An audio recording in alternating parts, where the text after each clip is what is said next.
ಮೋದಿ ವಿರುದ್ಧ ರೊಚ್ಚಿಗಿದ್ದ ಸಂತೋಷ್ ಲಾಡ್. ಮಾಧ್ಯಮ ಬಿಜೆಪಿಗರಿಗೆ ರಾಮ ಬಿಟ್ರೆ ಬೇರೆ ವಿಷಯ ಇಲ್ವಾ?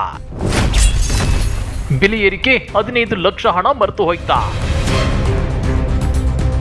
ಮೋದಿ ಮತ್ತು ಕೇಂದ್ರ ಬಿಜೆಪಿ ಸರ್ಕಾರದ ವಿರುದ್ಧ ಸಚಿವ ಸಂತೋಷ್ ಲಾಡ್ ಮತ್ತೆ ರೊಚ್ಚಿಗೆದ್ದಿದ್ದಾರೆ. ಮಾಧ್ಯಮಗಳು ಮತ್ತು ಬಿಜೆಪಿಗರಿಗೆ ಸದ್ಯ ರಾಮ ಬಿಟ್ರೆ ಬೇರೆ ವಿಷಯ ಇಲ್ವಾ? ಬೆಲೆ ಏರಿಕೆ 15 ಲಕ್ಷ ರೂಪಾಯಿ ಹಣ, ರೈತರ ಆದಾಯ ಡಬಲ್, ನೋಟ್ ಅಮಾನ್ಯೀಕರಣ ವಿಷಯಗಳು ಮರೆತು ಹೋಯ್ತಾ?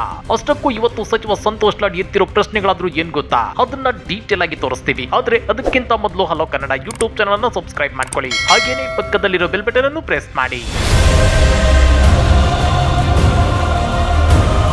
ರಾಮ ಮಂದಿರ ಉದ್ಘಾಟನೆಗೆ ಕಾಂಗ್ರೆಸ್ ನಾಯಕರನ್ನು ಆಹ್ವಾನಿಸದ ಬಿಜೆಪಿ ವಿರುದ್ಧ ಸಚಿವ ಸಂತೋಷ್ ಲಾಡ್ ವಾಗ್ದಾಳಿ ನಡೆಸಿದ್ದಾರೆ. ರಾಜಕೀಯ ನಾಯಕರನ್ನ ಜನರನ್ನ ಕರೆಯಲು ಇವ್ರು ಯಾರು ಅಂತೇಳಿ ನೇರವಾಗಿ ಪ್ರಶ್ನೆ ಮಾಡಿದ್ದಾರೆ. ದೇವನಹಳ್ಳಿ ಕೆಂಪೇಗೌಡ ಏರ್ಪೋರ್ಟ್ ನಲ್ಲಿ ಸುದ್ದಿಗಾರರೊಂದಿಗೆ ಮಾತನಾಡಿರುವ ಸಂತೋಷ್ ಲಾಡ್, ನಾನು ಸೇರಿದಂತೆ ರಾಮನ ಭಕ್ತರು ಬೇರೆ ಬೇರೆ ದೇವರನ್ನ ಇಷ್ಟಪಡ್ತಾರೆ. ರಾಮ ಮಂದಿರ ಉದ್ಘಾಟನೆ ಚುನಾವಣೆ ಸಂದರ್ಭದಲ್ಲಿ ಆಗುತ್ತೆ ಅಂತ ಇಡೀ ಪ್ರಪಂಚಕ್ಕೆ ಗೊತ್ತಿತ್ತು.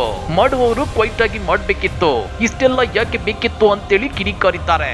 ದೇಶದ ಮಾಧ್ಯಮಗಳಿಗೆ ಮತ್ತು ಬಿಜೆಪಿಗರಿಗೆ ರಾಮ ಮಂದಿರ ಬಿಟ್ಟು ಬೇರೇನು ಬೇಡವಾ? ಬರೀ ರಾಮ ಮಂದಿರವೇ ಯಾಕೆ ಫೋಕಸ್ ಆಗ್ತಾ ಇದೆ ಅಂತೇಳಿ ಸಂತೋಷ್ ಲಾಡ್ ಪ್ರಶ್ನೆ ಮಾಡಿದ್ದಾರೆ. ಡಿಮಾನಿಟೇಷನ್ ಬಗ್ಗೆ ಮಾತಾಡಬೇಡ, 2000 ರೂಪಾಯಿ ನೋಟಲ್ಲಿ ಮಾತಾಡೋದು ಬೇಡ, 100 ಹೊಸ ಟೌನ್ಗಳು ಸಿಟಿಗಳು ಮಾಡ್ತೀವಿ ಅಂತ ಅದ್ರ ಬಗ್ಗೆ ಮಾತಾಡೋದು ಬೇಡ. ಇವತ್ತು ಬಾಂಗ್ಲಾದೇಶಿಗೆ ಅಫ್ಘಾನಿಸ್ತಾನಿಗೆ ನಾವು ಕಂಪೇರ್ ಮಾಡಿದ್ರೆ GDP ಕೆಳಗಿದ್ದೀವಿ. ಇವತ್ತು Afghanistan rupee to dollar it is much more stronger than Indian rupee to dollar. ಇಂಥವೆಲ್ಲ ಚರ್ಚೆ ಮಾಡ್ಬೇಕು. ಆಮೇಲೆ ಪ್ರತಿಯೊಬ್ಬರು ಮೀಡಿಯಾದವ್ರು ಬೇರೆ ರಾಮ ಮಂದಿರ ಬೇರೆ ಇಲ್ಲ, ರಾಮ ಮಂದಿರ ಬಿಟ್ರೆ ಮಣಿಪುರ್ ಬಗ್ಗೆ ಮಾತಾಡೋದು ಬೇಡ, ಮಣಿಪುರ್ ಬಗ್ಗೆ ಚರ್ಚೆ ಬೇಡ ಮಾತಾಡೋದು. ದಯಮಾಡಿ ಇದು ಅದೇ ಒಂದು ಮಿಸ್ಯೂಸ್ ಆಫ್ ಪವರ್ ಯೂಸ್ ಮಾಡ್ಕೊಂಡು ಅಧಿಕಾರಕ್ಕೆ ಬರ್ತಕ್ಕಂಥ ಟೆಕ್ನಿಕ್ಕು. ಅಂದರೆ ಈಗ ರಾಮ ಮಂದಿರಿಗೆ ಹೋಗ್ಬಿಟ್ರೆ ಇಡೀ ದೇಶ ಹಂಗಂಗೆ ಎಲ್ಲ ಬೆಳಕಾಗ್ಬಿಡ್ತದೆ ಈ ಹಳೆ ಲೆಕ್ಕಕ್ಕೆ. ಇವರಷ್ಟೇ BJP ಅವರಿಗೆ ಅಧಿಕಾರಕ್ಕೆ ಬರಲಿಕ್ಕೆ ಇದೊಂದು ಟ್ರಿಕ್ ಮಾಡ್ತಾ ಇದ್ದಾರೆ, ಮುಂದೆ ಜನ ತೋರಿಸ್ತಾರೆ. ಚುನಾವಣೆ ಬಂದಿದೆ, ಹೀಗಾಗಿ ಇಂದು ಇವರು ಕೇವಲ ಹಿಂದುತ್ವ ಮತ್ತು ರಾಮ ಮಂದಿರದ ಬಗ್ಗೆ ಮಾತನಾಡುತ್ತಿದ್ದಾರೆ. ಇದೆಲ್ಲ ರಾಜಕೀಯ ಹಿತಾಸಕ್ತಿಯಿಂದ ಅವರು ಮಾಡ್ತಿದ್ದಾರೆ. 30 ವರ್ಷಗಳಿಂದ ಇದನ್ನೇ ಇಟ್ಕೊಂಡು ಬರ್ತಿದ್ದಾರೆ. ಇಟ್ಟಿಗೆಗಳನ್ನೆಲ್ಲ ತೆಗೆದುಕೊಂಡು ಹೋಗಿ ರಾಮನ ಭೂಮಿ ಮೇಲೆ ಹಾಕಿದ್ದಾರೆ ಅಂತೇಳಿ ಆಕ್ರೋಶಗೊಂಡಿದ್ದಾರೆ. ರಾಮ ಬಿಟ್ಟು ಬೇರೆ ವಿಚಾರ ಸಾಕಷ್ಟಿದೆ, ನೀವು ಇದನ್ನೇ ಕೇಳ್ತೀರಾ, ನಾವು ಅದನ್ನೇ ಮಾತನಾಡಿ ಸುಸ್ತಾಗ್ತಿದ್ದೇವೆ. ರಾಮನನ್ನ ಬಿಟ್ಟು ಮಾತನಾಡಲು ಬೇರೆ ಸಾಕಷ್ಟಿದೆ. ಯುರೋಪ್ 2 ಲಕ್ಷ PhD ಥೀಸಿಸ್ ಮಾಡಿ ಸಬ್ಮಿಟ್ ಮಾಡಿದ್ದಾರೆ. ಚೈನಾ GDP ನಮಗಿಂತ ಜಾಸ್ತಿ ಇದೆ, ಅದನ್ನೆಲ್ಲ ಚರ್ಚೆ ಮಾಡಬೇಕು. ಅದನ್ನ ಬಿಟ್ಟು ಇದನ್ನ ಮಾಡಿದ್ರೆ ಅವರಿಗೆ ಅನುಕೂಲವಾಗುತ್ತೆ ಅಷ್ಟೇ. ಬಿಜೆಪಿಗೆ ಇದು ಬಿಟ್ರೆ ಬೇರೆ ಅಜೆಂಡಾ ಇಲ್ಲ.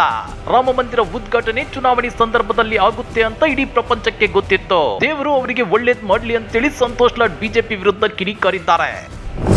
ಈಗ 10 ವರ್ಷ ಆಯ್ತಲ್ಲ, ಮತ್ತೆ ಮೋದಿ ಸಾಹೇಬರು ಮಾಡಿರ್ತಕ್ಕಂಥ ಕಾರ್ಯಕ್ರಮ ಬಗ್ಗೆ ಮಾತನಾಡೋದ್ ಬದಲು ಯಾಕೆ ಮತ್ತೆ ಇವ್ರು ಅಗಲಲ್ಲದೆ ಗುಡಿ ಬಗ್ಗೆ ಮಾತನಾಡ್ತಾರೆ? ಸೊ ಇದ್ರಿಗೆ ಜನ ಅರ್ಥ ಮಾಡ್ಕೊಳ್ತಾರೆ. ಬಟ್ ಇದರಿಂದ ಸ್ವಂತ ಏನೇ ಲಾಭ ಇದ್ರು ಕೂಡ BJP ಲಾಭ ಇದೆ. ಇದಕ್ಕೆ ಯಾವ್ದು ರೀತಿಯ ₹1 ದೇಶಕ್ಕೆ ಲಾಭ ಇಲ್ಲ. ಇದರಿಂದ ₹1 ಯಾವ ಹಿಂದೂಗೂ ಲಾಭ ಇಲ್ಲ. 10 ವರ್ಷದ ಅವಧಿಯಲ್ಲಿ ಯಾವ ಹಿಂದೂ ಉದ್ದಿಮೆದಾರರು ಕೂಡ ಲಾಭ ಆಗಿಲ್ಲ. ಕೆಲವಾರು 4-5 ಜನ ಬಿಟ್ಟರೆ ಎಲ್ಲ ಉದ್ದಿಮೆದಾರರು, ಸುಮಾರು 2 ಕೋಟಿ ಉದ್ದಿಮೆದಾರರು ದೇಶ ಬಿಟ್ಟು ಹೋಗಿದ್ದಾರೆ. ದಾಖಲಾತಿ ಇದೆ, ಕೊಡೋಣ. They want to have a debate. How many business people have left, surrendered their passport and gone to different countries? Should we have a debate on this? ಇಂಥ 100 ಇದಾವೆ, ಈಗ ಚರ್ಚೆ ಇದಾವೆ. ಚರ್ಚೆನಾಗ ಪ್ರಶ್ನೆ ಇದೇ ಬಂದು ಕೇಳಿದ್ರೆ ನಾವೇನು ಬೇರೆ ಉತ್ತರ ಮಾಡಂಗಿಲ್ಲ. ಇನ್ನ ಪ್ರಧಾನಿ ಮೋದಿ ಮತ್ತು ಬಿಜೆಪಿ ನಾಯಕರು ವ್ಯವಸ್ಥಿತವಾಗಿ ಈವೆಂಟ್ ಮ್ಯಾನೇಜ್ ಮಾಡ್ತಿದ್ದಾರೆ. ಪ್ರಧಾನಿ ಮೋದಿ ಎಲ್ಲೇ ಹೋದ್ರೂ ಅವರ ಸುತ್ತ 4-5 ಕ್ಯಾಮೆರಾಗಳಿರ್ತವೆ. ಇದನ್ನ ಈವೆಂಟ್ ಮ್ಯಾನೇಜ್ಮೆಂಟ್ ಅಂತ ಕರೆಯದೆ ಬೇರೇನಂತ ಕರೆಯಬೇಕು ಅಂತೇಳಿ ಸಂತೋಷ್ ಲಾಡ್ ಕೇಳಿದ್ದಾರೆ. ಇದು ಈವೆಂಟ್ ಅಲ್ಲ, ಇನ್ನೇನಿದೆ ಈವೆಂಟ್ ಮ್ಯಾನೇಜ್ಮೆಂಟ್. ಕಳೆದ 10 ವರ್ಷದಿಂದ ಇರ್ತಕ್ಕಂಥ ಈವೆಂಟ್ ಮ್ಯಾನೇಜ್ಮೆಂಟ್. ಯಾವ ಪ್ರಧಾನಮಂತ್ರಿ ಇಲ್ಲಿವರೆಗೆ ಒಂದು ಪ್ರೆಸ್ ಮೀಟ್ ಮಾಡಕ್ಕೆ ಬರಲ್ಲ ಅಂತ ಮುಂದೆ ಈವೆಂಟ್ ಮ್ಯಾನೇಜ್ಮೆಂಟ್ ಅಲ್ಲ. ಅಲ್ಲಿ ಪ್ಲಾಸ್ಟಿಕ್ ತೆಗೆಯಕ್ಕೆ ಹೋದ್ರೆ ಒಂದು ಕ್ಯಾಮ್ರಾ ಹೋಗಿರ್ತದೆ, ಗುಡಿ ಗೋಪುರದಿಂದ ಒಂದು ಕ್ಯಾಮ್ರಾ ಹೋಗಿರ್ತದೆ, ಸ್ಮಾಕಿಂಗ್ ಅಲ್ಲೇ ಈಜಾಡಕ್ಕೆ ಹೋದ್ರೆ ಒಂದು ಕ್ಯಾಮ್ರಾ ಮೊದಲು ಹೋಗ್ಬಿಟ್ಟಿರ್ತದೆ, ನಡಿಬೇಕಂದ್ರೆ 5-6 ಕ್ಯಾಮ್ರಾಗಳೆಲ್ಲ ಅಕ್ಕಪಕ್ಕ ಇರ್ತಾವೆ. ಕಾಣಂಗಿಲ್ಲ ಅಂದ್ರೆ ಇದು ಅಲ್ಲ. This what is the benefit of this? You mean to say something great is happening to the country. In democratic country, if anybody you make them as a god, dummy god ಮಾಡಿದಾಗ ದೇಶ suffer ಆಗುತ್ತೆ, ಅವ್ರು ಅನುಕೂಲ ಆಗ್ಬೋದು. ಇನ್ನ ಅರ್ಧಂಬರ್ಧ ಪೂರ್ಣಗೊಂಡಿರೋ ರಾಮ ಮಂದಿರ ಉದ್ಘಾಟನೆಗೆ ಇನ್ನು ಕೆಲವೇ ದಿನಗಳು ಬಾಕಿ ಇವೆ. ಆದ್ರೆ ಅಪೂರ್ಣ ಕಾಮಗಾರಿಯಾಗಿರೋ ಈ ದೇವಾಲಯದ ಉದ್ಘಾಟನೆಯಿಂದ ಸಂಭವಿಸಬಹುದಾದ ಗಂಡಾಂತರಗಳ ಬಗ್ಗೆ ಸಾಮಾಜಿಕ ಜಾಲತಾಣಗಳಲ್ಲಿ ಗಂಭೀರ ಚರ್ಚೆ ಆರಂಭವಾಗಿದೆ. ಇಂಥದ್ದೊಂದು ಚರ್ಚೆಗೆ ಮುನ್ನುಡಿ ಬರೆದಿರೋದು ಬೇರ್ಯಾರು ಅಲ್ಲ, ಶ್ರೀ ಶಂಕರಾಚಾರ್ಯ ಸ್ವಾಮೀಜಿಗಳು. ಅಪಾರ ಜ್ಞಾನಿಗಳು, ದೈವ ದೈವ ಸೇವೆಯಲ್ಲಿ ಹಲವು ದಶಕಗಳಿಂದ ತೊಡಗಿಸಿಕೊಂಡಿರುವ ಇವರು ಸದಾಕಾಲ ದೇಶ ಮತ್ತು ಧರ್ಮದ ಹಿತವನ್ನೇ ಜಪಿಸುವ ಇಂತಹ ಪುಣ್ಯ ಪುರುಷರ ಬಾಯಲ್ಲಿ ಯಾಕೆ ರಾಮ ಮಂದಿರದ ಉದ್ಘಾಟನೆ ವಿನಾಶಕ್ಕೆ ದಾರಿ ಮಾಡಿಕೊಡುತ್ತೆ ಅನ್ನೋ ಮಾತುಗಳು ಕೇಳಿ ಬರ್ತವೆ. ಗರುಡ ಪುರಾಣದ ಪ್ರಕಾರ ಯಾವುದೇ ದೇವಾಲಯವನ್ನ ಕನಿಷ್ಠ 12 ವರ್ಷಗಳ ಕಾಲ ಕಟ್ಟಬೇಕು ಎಂದಿದೆ. ಒಂದು ವೇಳೆ ತರಾತುರಿಯಲ್ಲಿ ದೇವಸ್ಥಾನವನ್ನ ನಿರ್ಮಾಣ ಮಾಡಿ ಅಲ್ಲಿ ಶಕ್ತಿ ಆರಾಧನೆಯನ್ನ ಆರಂಭಿಸಿದ್ದೇ ಆದಲ್ಲಿ ಅದರಿಂದಾಗುವ ಒಳಿತಿಗಿಂತ ಕೆಡುಕು 10 ಪಟ್ಟು ಜಾಸ್ತಿ ಇರುತ್ತೆ ಅನ್ನೋ ಮಾತುಗಳಿವೆ. ನರೇಂದ್ರ ಮೋದಿ ಅವರೇನೋ ಚುನಾವಣೆಯಲ್ಲಿ ಗೆಲ್ಲಬೇಕು ಅಂತೇಳಿ ಅರ್ಧಂಬರ್ಧ ಕೆಲಸ ಆಗಿರೋ ಮಂದಿರದಲ್ಲಿ ರಾಮನ ಪ್ರಾಣ ಪ್ರತಿಷ್ಠಾಪನೆಗೆ ಹೊರಟಿದ್ದಾರೆ.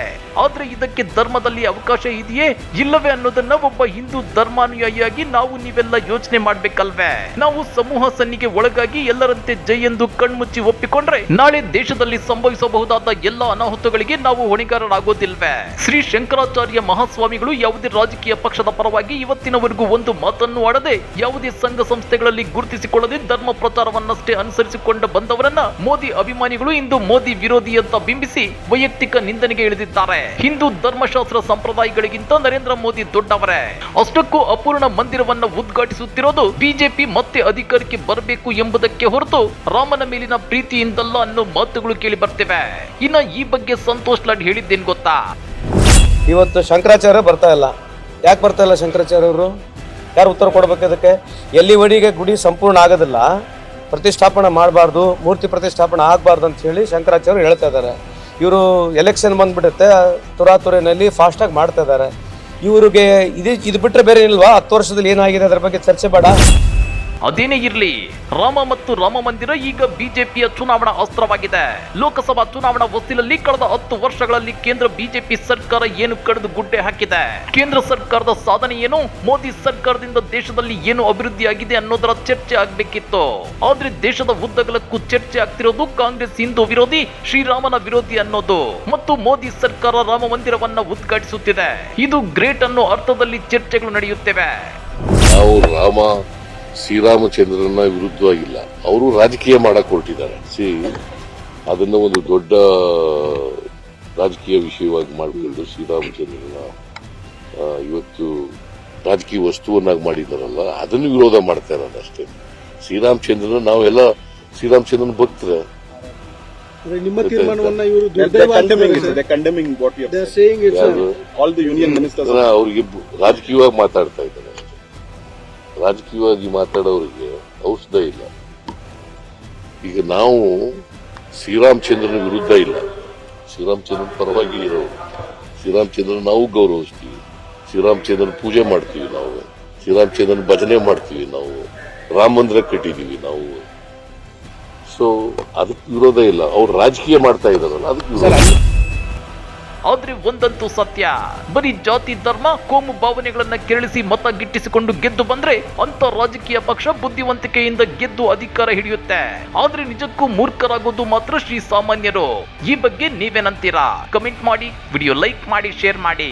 ಇಂಥ ಮತ್ತಷ್ಟು ರೋಚಕ ರಾಜಕೀಯ ಸುದ್ದಿಗಳನ್ನ ಮಿಸ್ ಮಾಡದೆ ನೋಡ್ಬೇಕು ಅಂದ್ರೆ ಹಲೋ ಕನ್ನಡ ಯೂಟ್ಯೂಬ್ ಚಾನಲ್ ಅನ್ನ ಸಬ್ಸ್ಕ್ರೈಬ್ ಮಾಡ್ಕೊಳ್ಳಿ.